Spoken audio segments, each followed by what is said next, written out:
changes. That was really something, Thomas. Come on stage. Welcome everybody. Welcome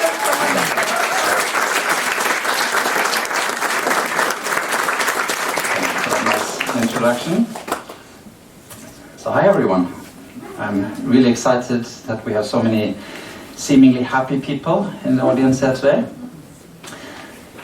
So late last night, I was giving a presentation to a group of billionaires and some researchers in the United States who wanted my opinion on something that they were very, very concerned about. And then it struck me that what they were very concerned about is something that most of the population around the world actually are very concerned about now.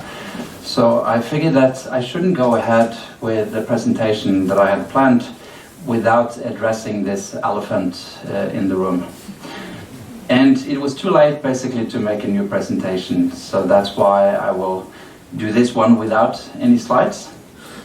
And I'm sure you can guess what the elephant is. Anyone? It's the coronavirus, yes. And the COVID-19 disease. So we're all going to die. Eventually, for one reason or another, but it will not be because of the COVID-19. And it actually ties well in with what I was going to talk about, which is the body's self-healing, self-regulating mechanisms. And that's exactly why you probably will not die from this threat, and why you shouldn't even allow yourself to be too worried about this threat. It's because that you have self-healing and self-regulating mechanisms. One category of these mechanisms is what we call the immune system. So we have immune functions to deal with this. And thank God for that, because there are no medicines that can take out this virus, and there will not be any effective vaccine to help us. Maybe down the line there will be vaccines on the market, but we need to look for other solutions for this pandemic that is coming now, which is already in Norway. And that solution is your own self-healing, self-regulating mechanisms, and specifically immune functions. So that's what I'm going to talk about the most today. I've been told I have to stand here in the front so that you can actually see me, so I think I'll just take some cables away.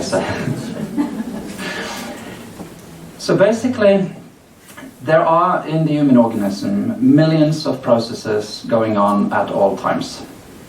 And all these mechanisms are regulated to perfection.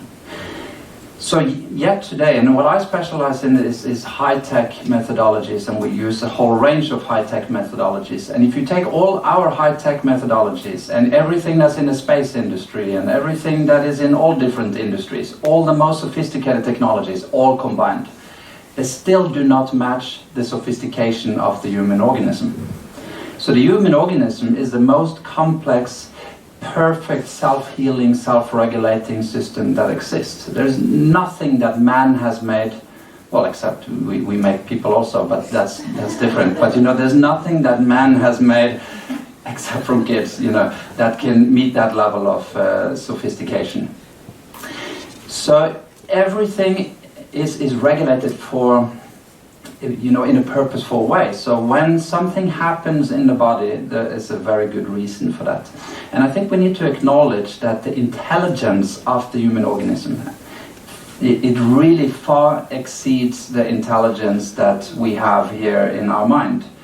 And we have to trust this intelligence, and we have to support this system. So when something happens in the body, you get some sort of symptom or some sort of reaction, then that is not happening by mistake. It is the right reaction for the situation. And this is a very important thing to understand, that we shouldn't see those reactions as the enemy. I'll give you a few examples. Fever, for example. When you get a fever, that is part of the immune response, so that you can fight whatever you need to fight in a better way.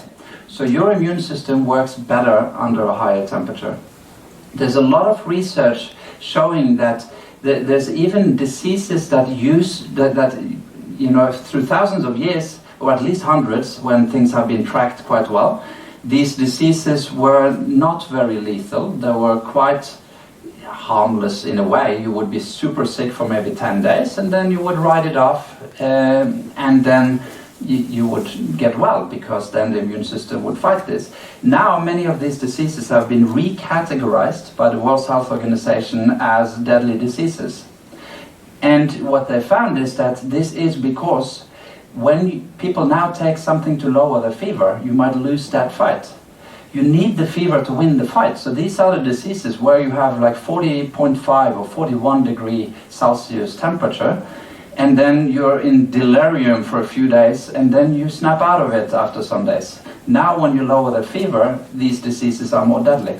And of course it makes a lot of sense, because when these diseases don't have any medicines that can cure them, then you actually need your immune system to do that, and the immune system works approximately 5 times better under 40 degree fever than under a normal body temperature. And I'm now talking about those specific immune functions that we have to fight pathogens, because the immune system is very, very complex, and a lot of immune processes has nothing to do with pathogens. But the ones fighting the pathogens, about 5 times more effective at 40 degrees. And we see this in our society here in Norway, that we don't really honor much how the body is choosing to regulate things. This enormous intrinsic intelligence that we have built in. People who get the flu, what do? They take paracetamol or something else to lower the fever. And that creates 2 problems. One is that paracetamol is really, really hard on the liver, and after just 10 days on paracetamol, you have liver values that match someone who's been an alcoholic for 10 years.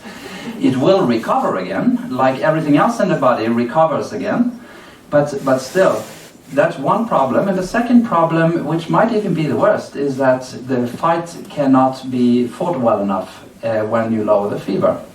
So even with the flu, it will last approximately twice as long if you just try to function in a normal way by taking fever-lowering agents. Then you can expect that flu to last approximately twice as long. So this is just one of many examples where it's kind of the norm to, I would say, do a mistake of working against the body's intelligent intrinsic mechanisms.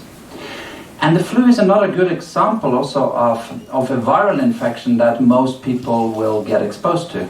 So in the flu season, we all pretty much get exposed to the flu virus. Of course, some people are living in some cottage up in the mountains, and there's something else in their life that prevents them from getting exposed to that. But the differentiating factor of who gets sick from the flu is not who catches the flu, it's not who gets exposed to the virus. My guess is that many of you thought that it was, because that is what the normal idea is within the population, is that you catch the virus, then you get sick. If you don't catch the virus, then you don't get sick. Well, with the flu virus, we all get exposed to it.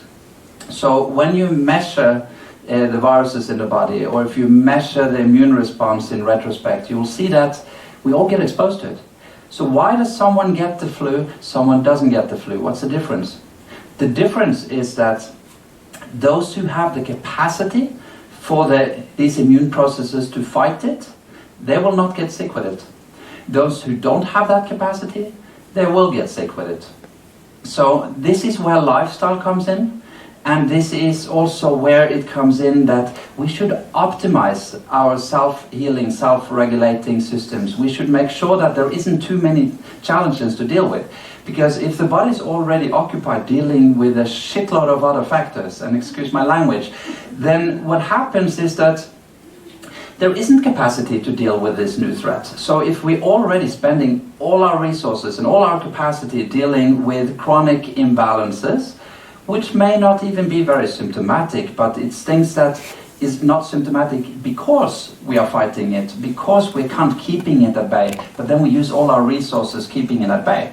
Like with not eating right, with having not exercising, with having chronic imbalances that we don't assess and correct. So there's all these factors that can take away a lot of our capacity to deal with new threats.